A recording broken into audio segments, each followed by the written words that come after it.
This episode of Nuff Said is brought to you by Tweaked Audio. To get awesome headphones, go to tweakedaudio.com and use the coupon code Southgate to get 30% off, free shipping, and a lifetime warranty. Or you can get there through the link on our website, southgatemediagroup.com.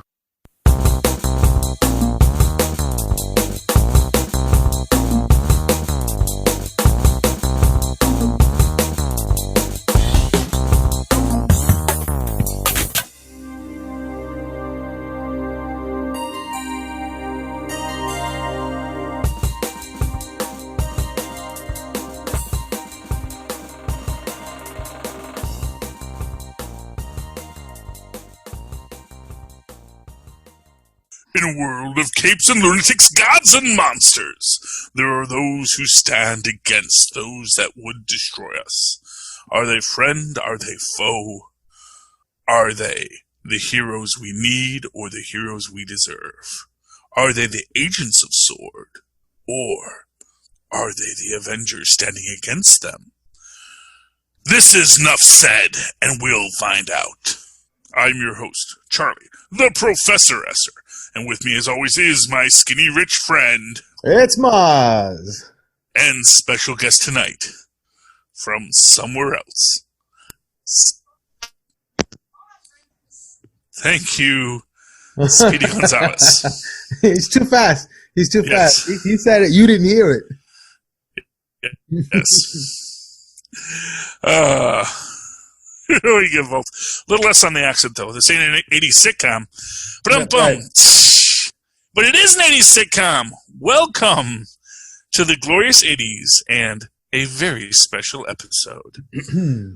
WandaVision, Season 1, Episode 5, on a very special episode, Ellipsis. Wanda addresses Vision's worries when he grows suspicious of the neighbor's strange behavior. Our director this week is Matt Shakman.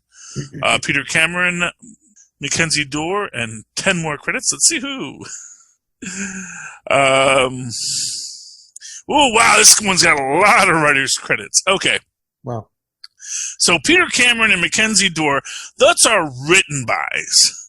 Jack Schaefer, the lovely lady in charge, he gets our created by. She's the boss, applesauce. Now, Jack Kirby gets the Wanda Maximoff created by credit. Roy Thomas gets the Vision created by credit, along with John Buscema. Ooh, they left off Stan Lee. That's controversial. Peter, yeah, I know. Peter Cameron is our executive story editor, and then they even had a secondary executive story editor because they just need that many. Oh my gosh, they have actually 3 because Bobek as Farjani is an executive story editor, and then they had to get Mackenzie Dorr to further executivize the story editing. And then, not just 1, not just 2, but 3 hardest working people in show business are staff writers, Megan McDonald, Laura Donnie, and of course, the always popular Cameron Squires. Now, Man. If they have this many writers on this episode, that last scene really must have some pretty convoluted explanation, right? Well, I gotta imagine that there was just a lot. I mean, just many hands make busy work. I don't know. It is shocking to see that many when we've been doing this, and it's just shocking to see that many names on it. Yeah.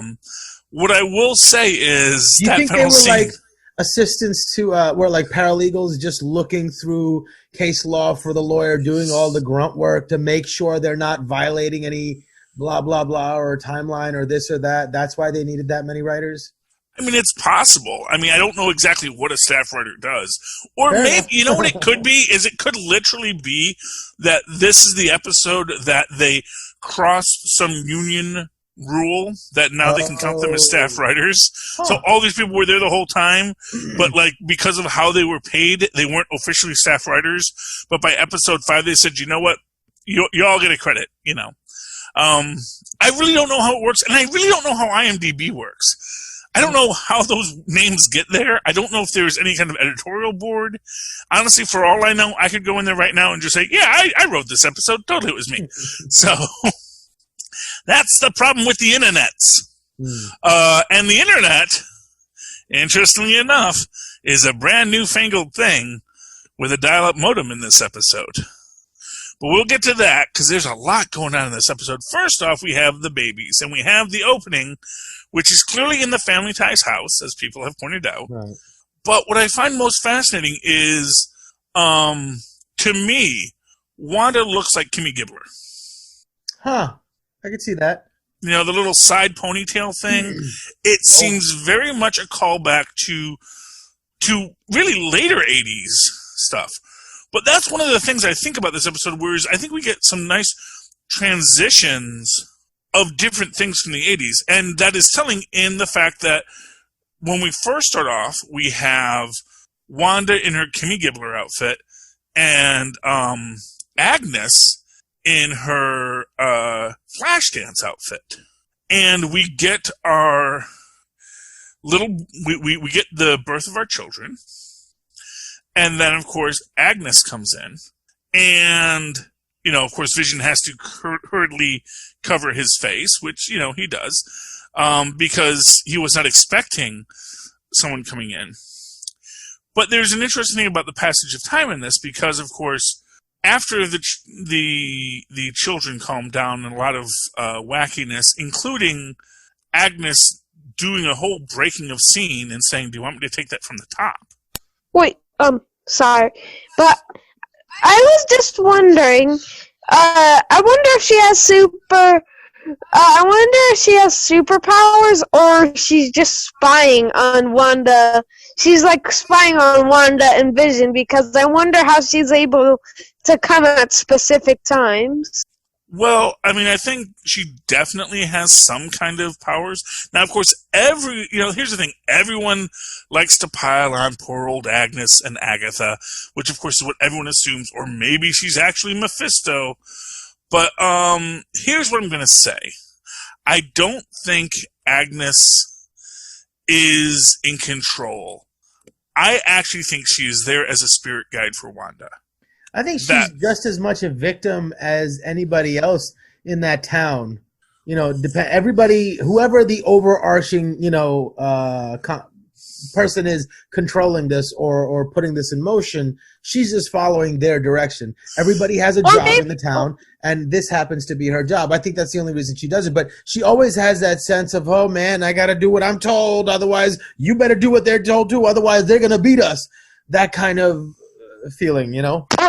Or maybe the reason why she's called Agnes is a trick by Marvel to send us a red herring to make us think that it's Agnes Harkness or like Mephisto, but there's probably a secret villain that's going to come out under our noses and none of us expected.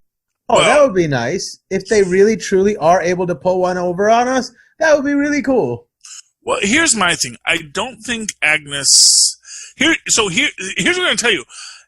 And I think that it is laid out in this episode. If you are a fan of Marvel, you know the Marvel tropes, you know how the story is told.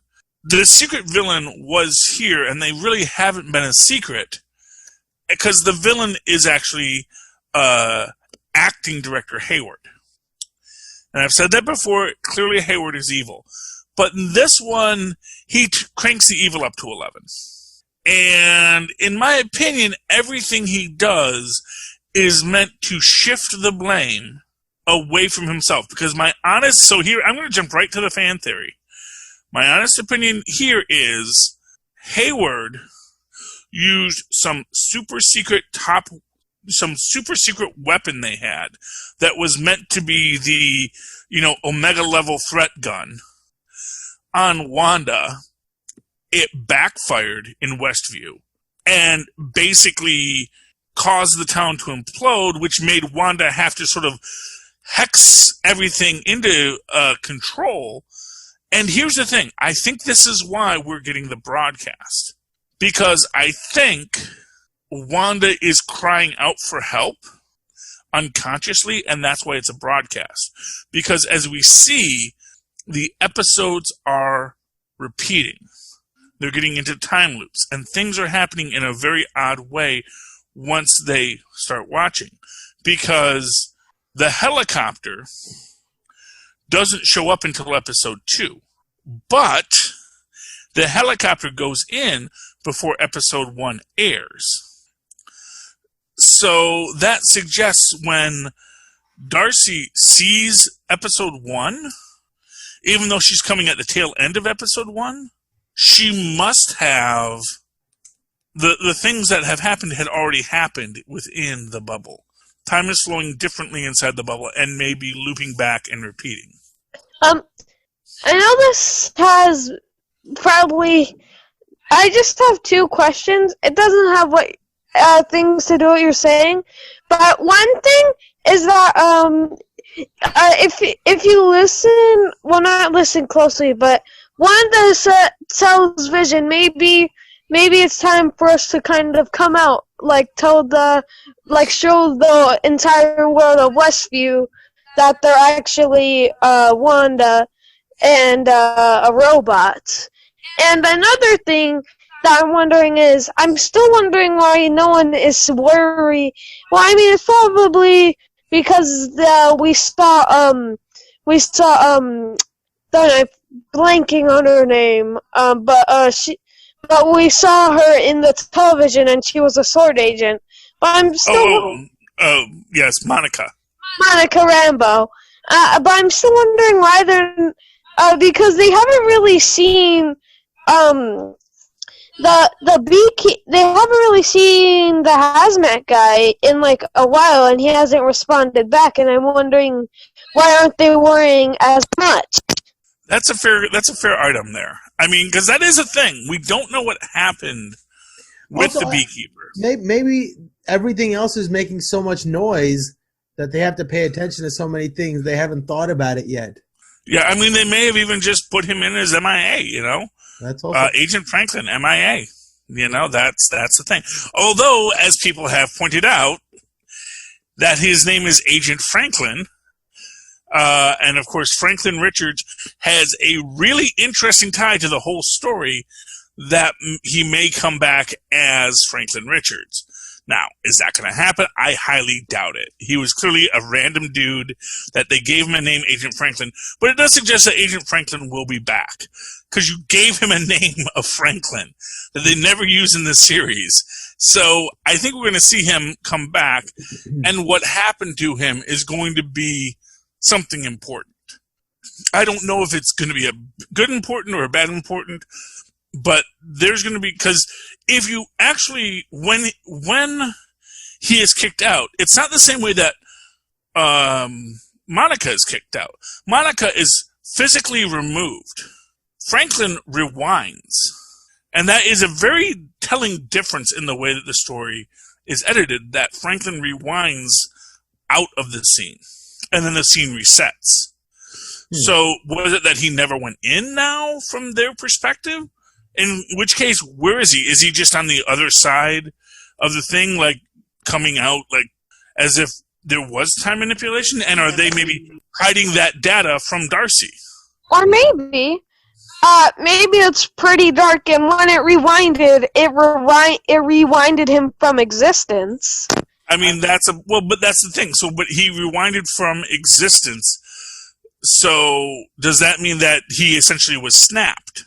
No, I think there is the conceit of the camera being there and of a broadcast being able to edit. So it happened, and that moment continued, but they reshot it and only aired what they reshot. And that's fair, but then it becomes this question: what happened to Franklin? Right. I think that's still an open question in that regard. I don't think it did anything. Because we do see that the jump rope comes out, and Franklin's not attached. So does he just suddenly find himself on the other side of the anomaly, and does he go back? I think he's sort of hopefully, if he's worth his salt at all as an operative, he will find some tactical use out of his particular situation, and just in the nick of time, be very, very useful strategically. Sorry. But maybe the reason why we haven't heard from him is because, remember, his suit was turned into a beekeeper suit, so it might have gotten rid of all the technology. So maybe he's trying to call back for help, but since it rewinded to the 80s, probably no one is able to hear him, which is pretty dark. Yeah, although it's an interesting aspect of this, because this actually gets a call out in this. Because so he's wearing what's essentially a radiation suit. We call it a hazmat suit, but it is clearly meant to be protective against certain radiations, probably that CMBR, which I do think is an interesting aspect of it, because I think that the fact that there's all this CMBR radiation, you're meant to think, oh, Infinity Stones, Wanda's using Infinity Stones, but again, I think that essentially what she was bombarded with by Hayward was something that is like, so here's this idea. When the Mind Stone was destroyed, it was because, there was this theory that if it had a resonance similar to itself, a Mind Stone's resonance, which of course was something that was in S.H.I.E.L.D.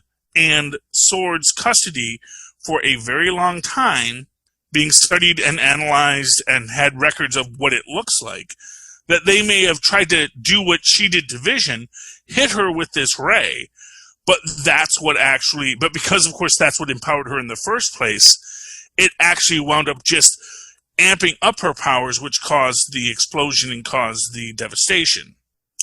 So, in that sense, and which is why, like I said, I definitely think Hayward's involved, and that's why Hayward sent Monica, because Hayward needs to get rid of Monica, because Monica is essentially the rightful heir to the throne, that it shouldn't have been him, it should have been her made director after her mother passed. And I still say that, Hayward gave her her first cancer and then gave her the cancer again. Wait, I just thought of something. Yeah. There was once a point that since it had hexagons, people thought it might have been AIM. But it could still be AIM. He might be, like what you said, he probably had like a scientist build, if your theory is true, that he shot her with like some form of weapon. Maybe that was like made by some AIM scientist, and maybe he's starting to recreate AIM, and maybe all the hexagons are kind of like a hint to it. Yeah, I mean, that's a possibility. But here's the actual thing I wanted to make about the beekeeper, was that in this episode we learned that when what you're wearing gets transformed, it still maintains its original purpose. So if he has a suit that is intended to protect him from that CMBR, it is possible that beekeeper suit still protected him. So he actually may not have had his mind wiped. Because that's the question. When essentially Monica and Darcy are talking about building the rolling fallout shelter, Darcy says, well, I don't know, maybe it'll still wipe your mind, but they don't know if it would. So it's entirely possible that the beekeeper, he got rewound, but not expelled, but he maintained his own awareness. Right, so wait a minute. That's the point I'm trying to make. Maybe it isn't reality that is being rewound, but it's just the broadcast that is being edited. It happened as it did, but then she took Vision back to it, so it must have been rewound for him as well. Or do you think they're messing with his memory as well, recutting and, so he's not aware of the rewind? Yeah, well, they're definitely messing with Vision's memory as well. And this is actually what I thought was the most interesting aspect of it. And why I think there is an effort to reach out. And I do think that effort to reach out, unless it's going to turn out that it is Franklin who is the one doing, but except that, like I said, it can't be because Franklin was in the second episode, right? He wasn't in the first episode. That's right. Because the first episode ended on a complete high note. Franklin's in the second episode again. So it is possible that, so to jump ahead, and because I don't want to gloss over this. Okay, so essentially, babies age themselves up to 5 years. Agnes is there and says this very interesting line. She says, "Kids, you just can't control them." And no matter how hard you try. No matter how hard you try. And it's really interesting, and maybe this gets to that whole 10 writers on this episode, is the obvious line to say in this moment is, kids, they grow up so fast. Right. You know? Because, of course, that is a sitcom trope. A child is a baby season 1, is 5 years old season 2. You know? That is a typical trope. But what you also have in this is the fact that children are aging a decade in this series. Or at least in this episode. Which establishes this idea that this episode circumnavigates the 80s. From early 80s with Family Ties up to, and you see this in Wanda's costume design, when she goes from her Kimmy Gibbler kind of leg warmers phase to her blue flannel kind of Roseanne reminiscent phase from the late 80s. Sort of showing her own transition as a character. And you also see that by the end, by that phase, she's also now in that not caring phase. And which is why, again, I get to this idea that, you know, I don't think I do think Agnes is Agatha Harkness, but she's not controlling anything. She's meant to be a spirit guide. And she's meant to be kind of helping Wanda through this, because whatever the story was, Agnes was there to try and help. And possibly this creating the whole Westview scenario is how you help people through the psychological trauma, helping them grow, helping them evolve as characters. Although someone made this very interesting point, tying into the last scene, about how, gee, what other series have we recently watched that jumped a decade every installment? X-Men First Class. X-Men First Class, and then all the X-Men's, the Fassbender X-Men's had the habit of going a decade every thing, where as opposed to... Didn't Agents of S.H.I.E.L.D. do the same thing, where they were sort of like, they had a black and white episode, and then a 90s episode? Oh, well, they also did that when they were doing the time travel thing. Right. So that might be an interesting other parallel. Because, and again, you know, everyone says, oh, Agents of S.H.I.E.L.D. is never coming back. I don't think Kevin Feige is petty to actors and writers. I think he can recognize talent where talent is there. He wants it on his terms, of course. Who doesn't want everything on their terms? But at the same time, he's not going to say, well, you were from the old order, so you don't get to come over. Because it's not actually feudal England. You know, it's not like, aha, now they will stage a coup from within Disney itself. Wait, I have a question. Yes. It's not about what you're talking about, but I don't know if I'm correct or not, but I don't think Wanda has fought Hydra, so I'm kind of confused about why she's kind of having these Hydra memories. Oh, well, she's having Hydra memories because she was created by Baron von Strucker, who was Hydra. Because remember, the trope in Marvel is that every good guy organization has a deep-seated evil root of fascists within them. Because the line between superhero and fascist, as we've seen in The Boys, is super razor thin. And you can be this person with power and want to do right, but the urge towards fascism and control is always underneath. And that is essentially what they're saying with that, is like, yeah, you know what? Underneath it all, there's a real possibility that there's a fascist at it. Now, my own theory is that Hayward isn't AIM and he isn't Hydra. He is actually 10 Rings. Because I do think they're going to build the 10 Rings into be the big bad, because they do want to build an Asian superheroic universe, which is going to come in with Shang-Chi. It's going to come in with Agents of Atlas, because we already see all the people clamoring for a Jimmy Woo spinoff. And that is what they're building towards. Because not for nothing, it's a really, really big market. So there is a lot of money on the table. Mm-hmm. You know, China, India, Japan, all these countries, lots of people, they love movies.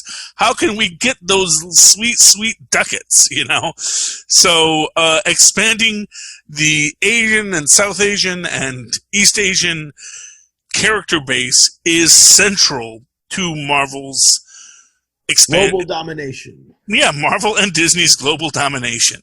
That is what they're building towards, and that is what hopefully we're going to get. So that's my theory, that he actually works for the true Mandarin. The one short. I like it. That'd be fun. That was removed from Disney Plus, man. Why was it removed, man? It all connects. Get your whiteboard up. Don't ask me why there's no hexes.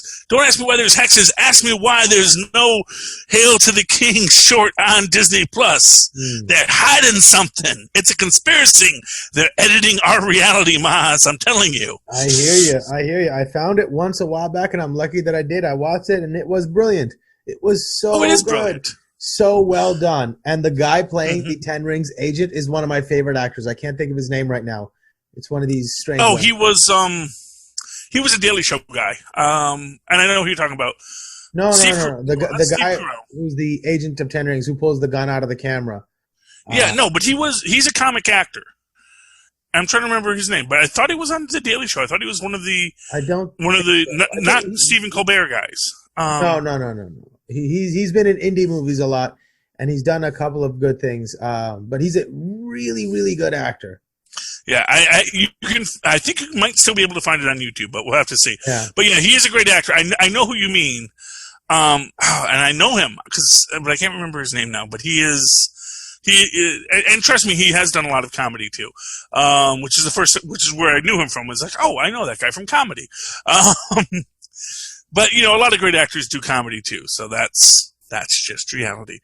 But getting back to the actual show, where were we on the actual show? Because there was an actual show. There's all these... My favorite part so far is just, like, from the perspective of they're all acting, right? Mm-hmm. And after a while, if they're going through this over and over again, how tired they're getting and how much less control she exerts over everybody. And so they're like breaking character in front of her, like it's okay to do. The mailman's like, your mom will never let that happen. And then even when Vision is there, so they're like slowly bringing him around. Like everybody's giving up, like, yeah, we all know what it is. And Agatha's sitting there going, you can really do that? All these little things like. Well, you see, that's the question. That's one of the big questions in this is, can Wanda bring someone back from the dead? And the answer we get at the end is, no, she cannot. Well, I thought it was just sort of like, that old-timey sitcom-y way of bringing a situation that is a metaphor for another thing that you're going through, just to point out, oh, now you see how silly you're acting? You're trying to bring Vision back from life. It's the same things these kids are doing. Use this metaphor to learn a lesson. What you did is not right. What you're doing is not right. Whatever the situation is trying to teach her that lesson, or at least that's a lesson she should be learning from this, but I don't think she's putting it together yet. Well, actually, I think the lesson is she's trying to teach them this, but at the same, this is where it comes to the idea trying to teach her the lesson. Well, and again, it goes to this idea of the spirit guide and how you grow as a person. Because here's the thing. There's a really interesting question in this, which is, where did the dog come from? And my actual theory is Billy made the dog. Oh. Because Billy's powers are, again, that reality alteration power is the same as Wanda's, in the same way that Tommy's powers are the same as Quicksilver's powers. And the idea is that, Billy, kind of in a Franklin Richardsy kind of way, said, I would like a dog. Now I have a dog. So do you think that who shows up at the door is maybe just Tommy grown up? I mean, that's a possibility, although it's weird because right. But I mean that's one of those weird things about this, because Evan Peters is actually the oldest person of them all, because he's actually 34. Oh wow. Yeah, he just has a super Hey. baby face. Paul Bettany's not older than 34? Oh, Paul Bettany might be older than 34, but he might not be. I don't know. Fair enough. I really don't know how old Paul Bettany is, but he is actually older than, I know his first name is Aaron, but the Marvel Quicksilver. I don't remember his name. Gotcha. But it's Aaron something. But he and Wanda are actually very close in age. But Evan Peters is actually about 4 years older. And the fact of the matter is, which is funny because he actually came later and was playing a teenager when the other guys were playing full-grown adults. So it's again TV logic and 40-year-old teenagers. But so I don't think that's supposed to be speed. I actually think that is supposed to be literally Evan Peters pulled from another universe. Because I think that's one of the things we're going to get in Loki is that, these stones, they actually connect and they can connect you way past just this universe. Can I say? Mm-hmm. Actually, no, finish. What I was going to say is something different. You can finish. Okay, well, you've already interrupted me and I lost my train of thought, so it's okay. What did you want to say? I just wanted to say, it was just kind of something I thought when I first watched it. I kind of skipped I kind of didn't really see the part where Wanda, like, I saw when she entered, she like left the hex, and I saw that she had the people point the gun to the guy. But I kind of missed the part where she walks away without shooting, and I saw the cup spill, and I thought that was supposed to be like representing them shooting him all at once. That is interesting because we get the Lagos commercial after that scene, and there is a lot of stuff about the red liquid, and it keeps on flowing even after you wipe it up because the blood keeps on flowing.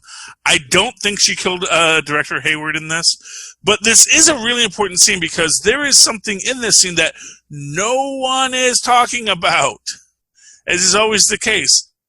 People never want to talk about what is this incredibly weird scene that upends everything people think about this moment. And do you know what that is, Mozz? No, what are we talking about? Wanda leaves the hex. Right. So Wanda's not controlling the hex. Or, she doesn't have to be in it to be controlling it. Doesn't she? Well, she can put her power there, here, wherever she wants. I don't see. No, I think that's very telling that she can leave. Right. And that she can leave her, and she changes her clothes back. Right. To her reality clothes. To me, like, the Wanda that we're seeing on the TV isn't really Wanda. It's a puppet she is propped up to watch. She is replaying this thing to watch. The version of Wanda, like in Black Mirror, they do these things where there's a version of you, they collect your mind and make like a proxy of you to be your assistant. It's kind of like one of those things, because that moment where she is hurt by the fact that Vision doesn't believe that she's not doing these things seems really genuine and really like she's not putting on. Like she has a moment away from even the stuff that she is controlling to say, hey, you don't believe me. That hurts her. So it almost makes me think like she's probably just as freaked out and trying to figure out what's happening as much as Vision is. So I wonder so when she steps out, that's like the real Wanda. See, that puts Wanda at a much more evil level in this. Or hurt. Hurt or evil, either way. Well, that's the thing. If Wanda is... So here's the idea.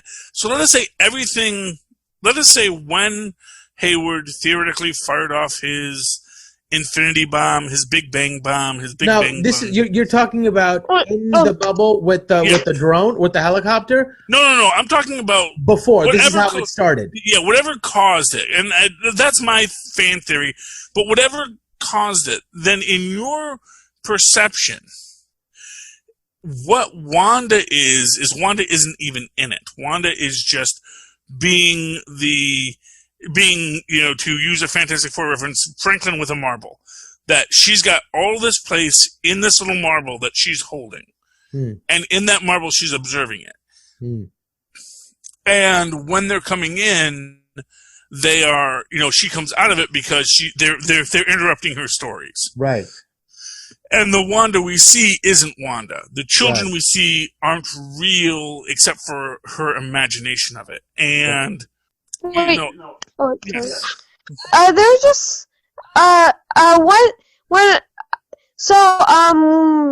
what the Wanda Lagos commercial once came. I'm surprised no one really thought of this. But that came before. But that came like after when Wanda made the hex bigger, and no one really talked about her making the hex bigger. And now the hex turned red, and I think, and when the lager spilled, it was a red drink. So I think that's supposed to represent when the cup spilled. It's supposed to represent the hex growing bigger. I mean, that's the thing. I don't know if the hex actually got bigger in that moment. I think maybe her coming, when she went back into the hex, she exerted more power on it. It pulsed, maybe. Yeah, and see, that's why I actually don't think it's Wanda. It's very weird. And maybe she's using this as a simulation to get Vision up to speed. If she's recreating Vision, she needs to run these simulations for him to get right. It's not right. Every time she runs a simulation, it doesn't work. It breaks down. So she runs it again, and she's got him caught in this loop, and she's using these other people to play these characters to create this life to get Vision back up to speed so she can put him back into his body and resurrect him. Here's my problem with that. So there's this whole thing about the Vision's living will. And him not being turned into... What is that? How did he write? Did he write it? Did he talk to a lawyer? I guess what he is told that? Shuri. I don't know. Oh. I guess that's supposed to be the implication from this. Here's my thing with that. So in this, you have the idea that Wanda... Because essentially... Because this is one of the big reveals. This is one of the many evil moments of Hayward. Is he... When they do the presentation of Wanda stealing the Vision's body, everything he says is a thing that leaves something out. So, as an example, he says, this is a video from 9 days ago of Wanda breaking into S.H.I.E.L.D. headquarters, which was, at that time, the undisclosed holding location of the remains of Vision.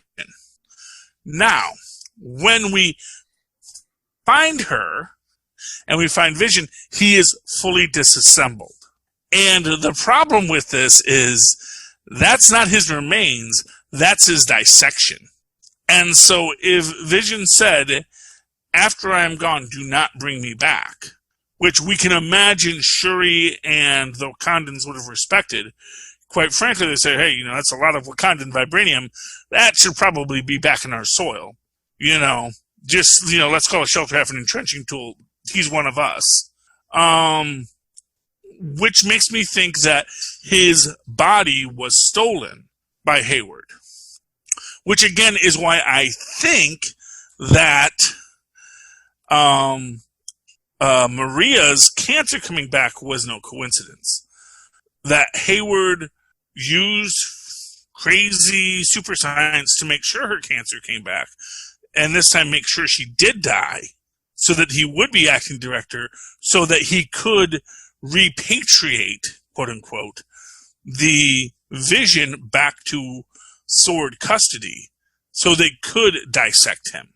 And that, I think, is what triggered Wanda to break in there in the first place, steal the Vision, and run off with him, probably to give him a decent burial, which is what he wanted, because this is the body of her lover, her spouse, who she felt bonded to. I don't think she tried to bring Vision back. I think they blasted her with something, and in that moment, sort of the, they like to play with origins in this. And I always made the point that they gave Cloak and Dagger Monica Rambeau the Visions, or Monica Rambeau Captain Marvel's origin. That's actually exactly her origin. It's an oil rig searching out mysterious eldritch energies underneath the earth, and it explodes, and nope, now I have superpowers. And that was Captain Marvel's origins. And then they gave Captain Marvel, actually, the first Miss America's origin, which is the amazing energy device exploded, and it gave me superpowers. I think what they're looking at here is something like the Psychomagnetron origin that is the current Captain Marvel origin, which is she was caught in the blast of a Psychomagnetron, which is something that it's essentially Kree technology that makes your wishes reality, is the idea. That basically Kree technology runs on wishes is the essentially what the current thought process is on Kree technology. And so the idea is that in that moment when she's blasted and she's with Vision, she sort of mentally just assembles him and he's there. And that's why, incidentally, I think when she does have her zombie flash, he doesn't have his stone. Because I think there is an aspect of this where she doesn't want to resurrect Vision truly. So do you think she just came to get the body and they used Vision's body as bait to catch Wanda? Oh, that's an interesting tact. Right? That they weren't even trying to rebuild the Vision, that they just wanted to get Wanda because she was uncontrollable and they wanted to test out their Omega level weapon. That's an interesting thing. That'd be cool. That'd be I wonder what happened. I wonder if Wanda killed or just took Vision's body. I wonder when she was stealing Vision's body, I wonder if she killed or attacked the people who are dissecting it. Oh, I'm sure she did. Well, no, I'm sure she held them at bay, but I doubt she killed anyone. That's the point. I don't know. I don't think she was probably in a mental state to care. No? Oh, I think she very much was in a mental state. See, I think that's how they're playing with the trope. Because the trope of the crazy redhead and her crazy superpowers, oh, who can control the Wanda? She's all crazy. They're like, no, actually Wanda is very much in control of herself. She's very angry, but it's quite frankly a freaking righteous anger. You know, that everyone has been effing with her this whole time, and everyone wants to treat her like some kind of delicate bomb, but she's not, because she's not not in control of her powers as people think. That the only reason why her powers are out of hand is because people keep on, shooting her with laser beams or something. Though, I will say, I don't know what Norm did to her. Norm? Well, that actually is... Oh, Norm? Oh. The guy who has his memory zapped and wants to call his sister. No, that's Herb. That's Herb is the. Oh yeah, that is Norm. That is Norm. Yeah. Oh, so Norm. See, that my thing with Norm is, it is Norm specifically, which is why I think that it isn't that Wanda is controlling everyone. It's that she's trying to keep everyone alive, and this is the. I always use this example. What if you woke up in the ICU and you just wake up there and you're in pain and you got all these tubes in you and you can't move? You're going to be frightened the heck out. And you're probably going to try and rip things off of you, even though those are the things that are keeping you alive. And I actually feel that that's what's going on with Norm. Norm is being kept alive because Wanda grabbed as many people as she could after whatever happened. And she's just trying to keep them together. And from their perspective, she's in their mind. She's controlling them. But it's like, no, I'm trying to keep everything together till we can get to a place where everyone can leave. He sort of has almost the same reaction as everybody in the hospital did after they came back from the snap. Mm-hmm. Exactly. And I think that's intentional. Right. That it's someone who was unaware of what was going on, and they're so terrified. In fact, one of the first people we see who was also returned from the snap is someone says, I have to call my wife. Right. And exactly. Norm is, I have to call my sister. And that's the idea, is that these are people who, but again, like the people coming back from the snap, they weren't really dead. Or to be more specific, they were just brought back from the dead, but they were so confused. And I actually like to think of it, there's, oh man, it is a heartbreak. There's a lot of heartbreaking. There's a heartbreaking documentary about people with severe retrograde amnesia. Was it retrograde or anterior? I forget which one. It's one where you can't form new memories. Oh. And it's like you hear, This American Life has done it several times, but just this guy, every 10 seconds he calls his wife because he says, I just opened my eyes and you're not here. I don't know where I am. I don't know what to do. Where are you? Can you please help me? And he says, and then 10 seconds later, and 60 seconds later, he calls again and says, I just opened my eyes. I don't know where I am. I don't know what's going on. Can you please come and help me? I don't know what's going on. And it's just this loop because... Good Lord. If that ever happens to me, kill me. Oh, well, it has a not really happy, but make you feel less bad for him ending is that, as it turns out, because the guy was a choral director, when they take him to his old choir practice place, and they start singing, he just remembers everything about music, because that's one thing that you can't take away. That's why you get songs stuck in your head, because songs are one thing that can never be... Unless you can find a choir to follow me around for 24 hours, kill me. Yeah. Oh, yeah. No, it's awful. It's awful. Holy moly. I can't imagine that situation, but then again, God bless him, and hopefully, his wife loves him, his friends love him, and he has a life as it is. But no, man, no.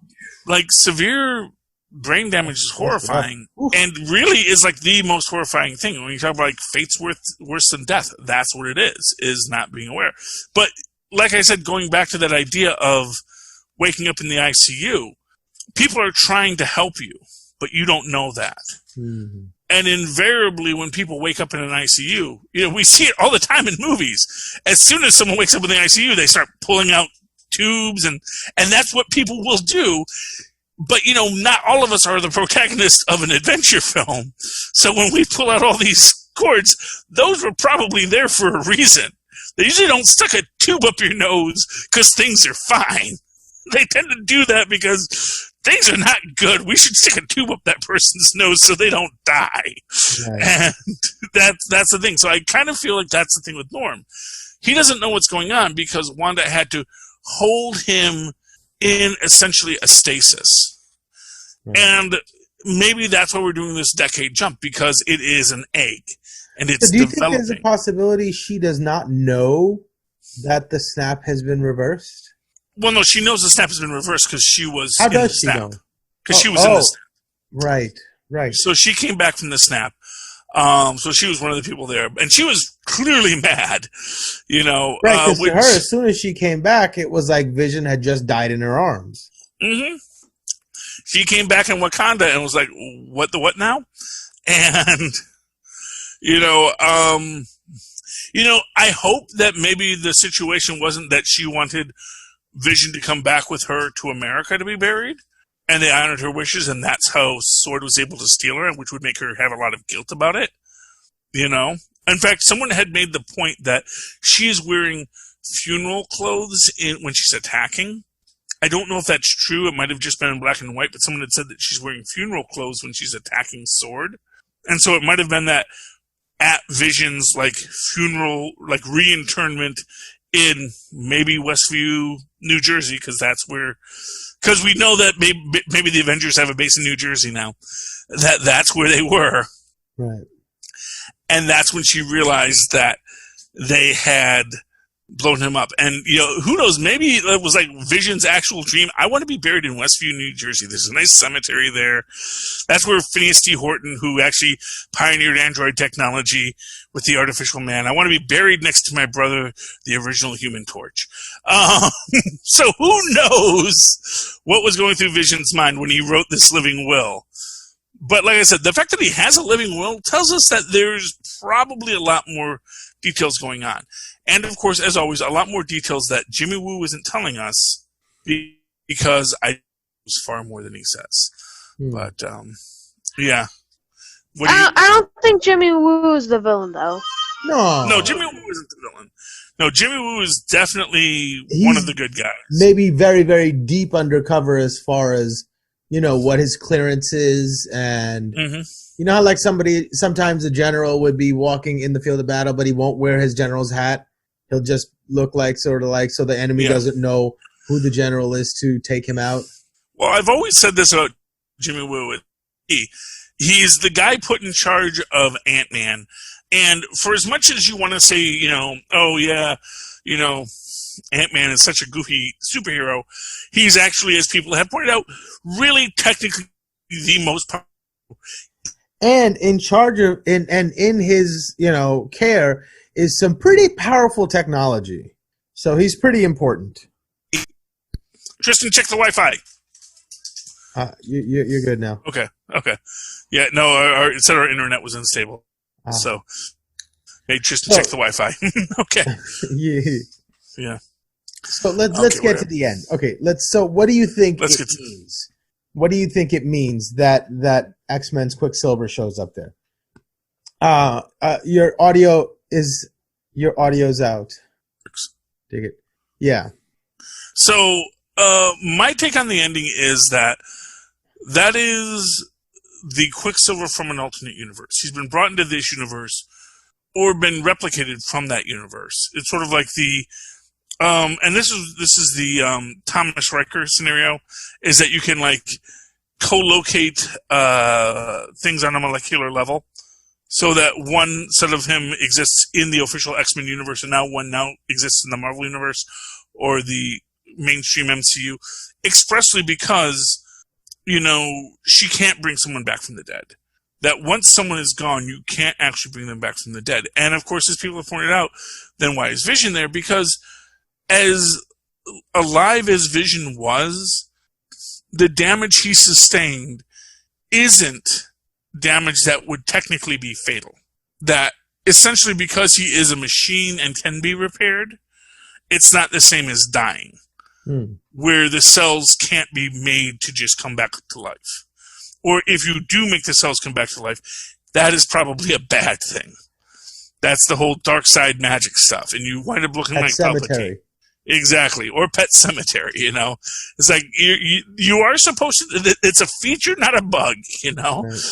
Things die, things fall apart, but that's because that's the nature of the universe. I can almost envision Westview being like one of those portals at the end of Infinity War, where everybody was jumping out of it, like the whole Sony X-Men universe jumping out of Westview into this universe that we know for Marvel.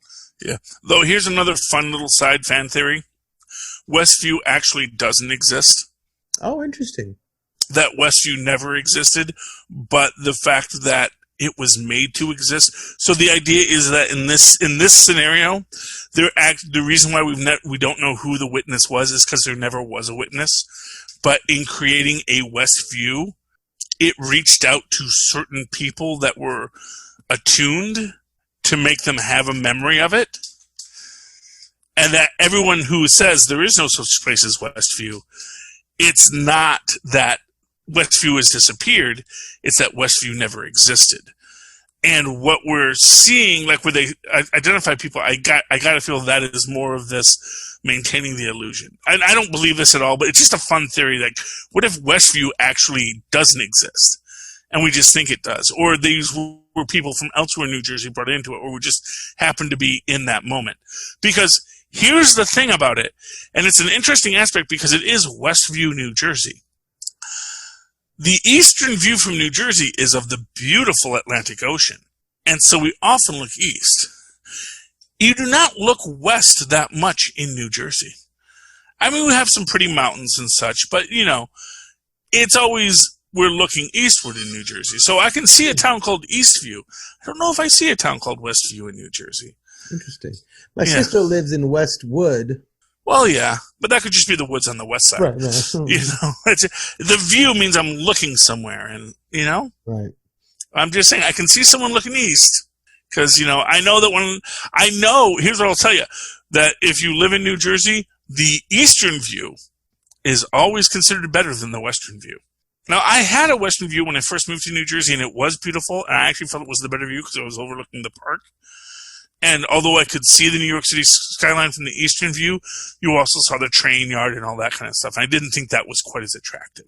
But, but you did have to pay more for the east view than the west view. So just an interesting thing about New Jersey, maybe completely unrelated, but just something to think about. So I don't think that Westview didn't exist before this, but it would be an interesting little thing if it says, no, there is no Westview. There never was a Westview.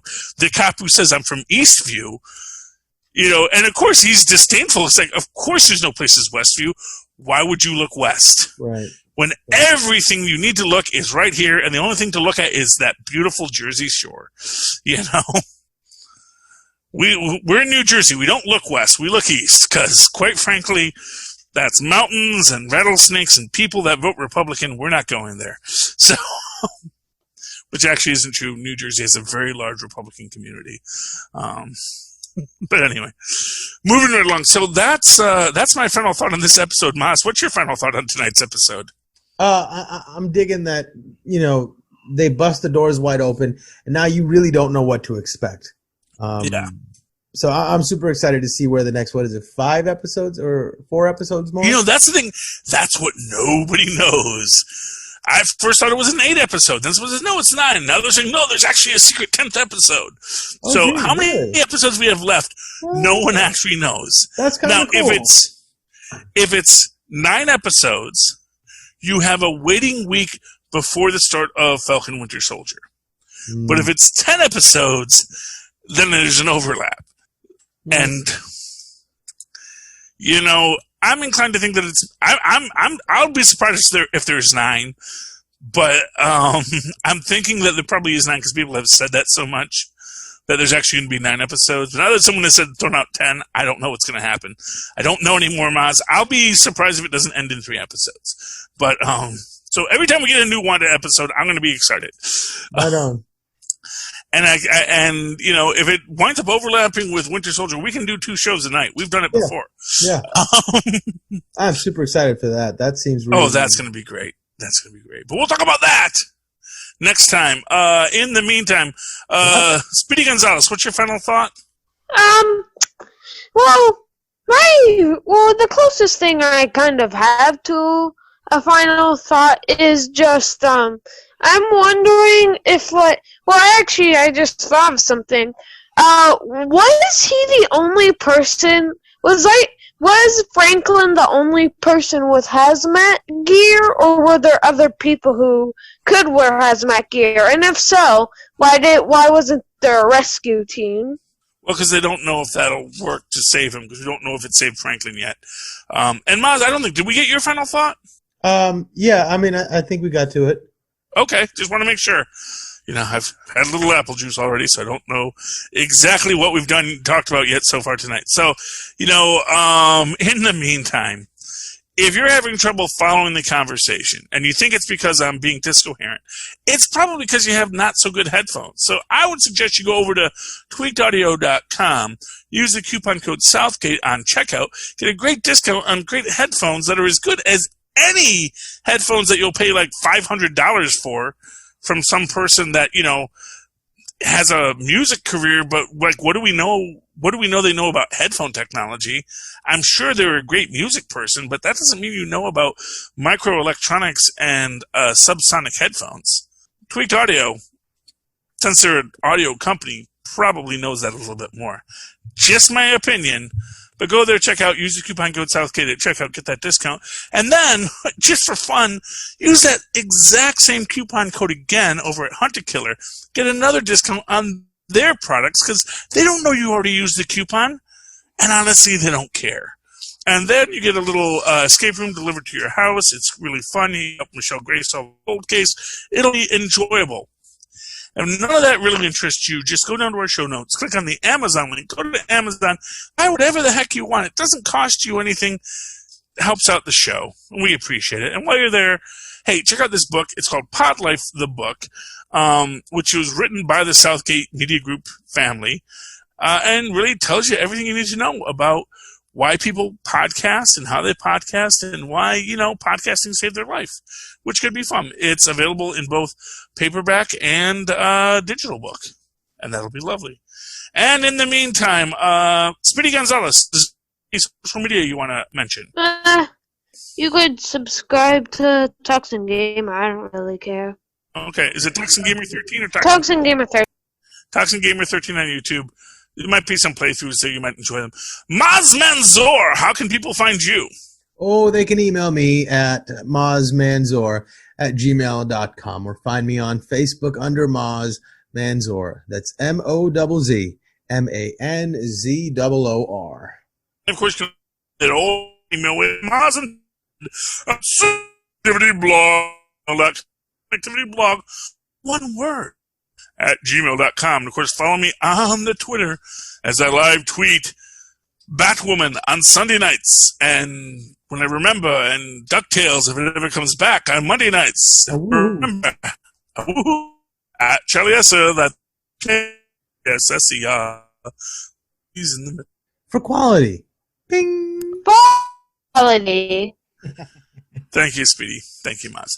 And just a side note, because I think we forgot to mention, internet is real, and the internet is crying out to Vision, and actually gives a reveal that as anyone time, and that is this episode, is they just randomly open, they get an email, and it's randomly something from Darcy, because I doubt she was the only one sending an email in Sword Headquarters. So that means something.